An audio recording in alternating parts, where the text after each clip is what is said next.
Sa isinagawang PAO, Legal, Medical, Dental, Optical Jail Visitation and Decongestion Program sa Quezon City Jail Male Dormitory ay nakilala namin si Ma'am Marie Antoinette, isang jail nurse, at aminado sila na bagamat may infirmary ang nasabing pasilidad ay hindi lahat natutugunan ang medikal na pangangailangan ng mahigit 3,000 persons deprived of liberty na nakalagak doon.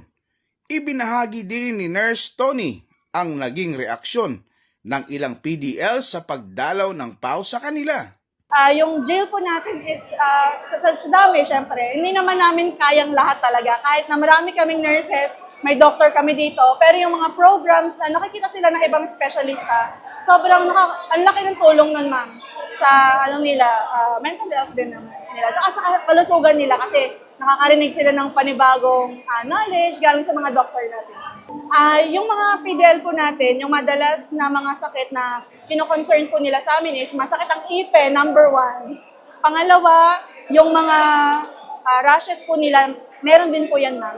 Usually mga pigsa, mga kate-kate, yung mga scabies, ganyan. Tapos, masakit ang ulo, high blood, ganyan. Actually, ma'am, yung mga inmates natin is na-excite sila nung narinig nila na magkakaroon ulit ng medical dental mission. And nilulook forward talaga nila. Kanina nga narinig ko na sabi nung isa, kasi nililista ko yung mga pangalan, sinecheck ko. Sabi niya, grabe, 1 linggo ko itong inintay. Oo, ma'am, grabe, 1 linggo ko itong inintay nung nagpalista daw siya. So, ganun sila, sobrang excited na magkaroon ulit ng program yung PAO. Labis din ang pasasalamat ni Nurse Tony sa ating minamahal na hepe, PAO Chief Persida Acosta, dahil hindi lamang libreng mga serbisyo ang hatid, kundi may entertainment pa at higit sa lahat mga gamot at bitamina na tiyak na lubos na makakatulong sa kalusugan ng ating mga PDLs. Actually, ma'am, first time kong makasama ngayon kasi the previous time is hindi ako nakasama dito sa baba. Nung pagkakita ko kay ma'am kanina, is sobrang lively, tapos ang saya-saya ng crowd, kaya nakakatuwa. Sobrang nakakataba ng puso na may initiative siya na tumulong sa ating mga PDL.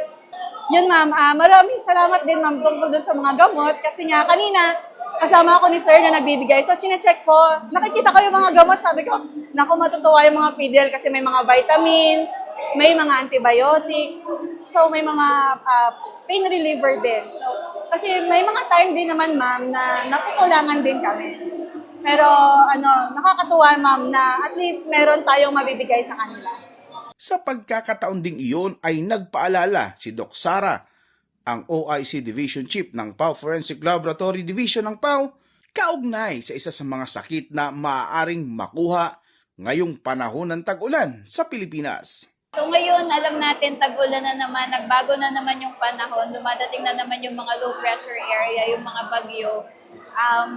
Pangkaraniwan talaga na sakit kapag mga ganitong panahon is yung trangkaso, sipon, ubo, pero maliban doon, maaari na magkaroon pa ng exposure sa baha, no? Lalo dito sa mga jail na pinupuntahan natin, sa hindi nila namamalayan, merong mga abrasions or mga scratches, may mga maliliit na sugat sila sa paa na na-expose sa tubig baha. So, uso din ngayon yung sakit na leptospirosis. So, ang advice natin para sa ating mga mamamayan, maging aware tayo doon sa kalagayan ng ating paa at ng ating katawan. I-check natin, lalo kung lagi tayong ma-expose kapag uuwi tayo sa bahay, meron tayong madadaanan ng mga bumabahang lugar.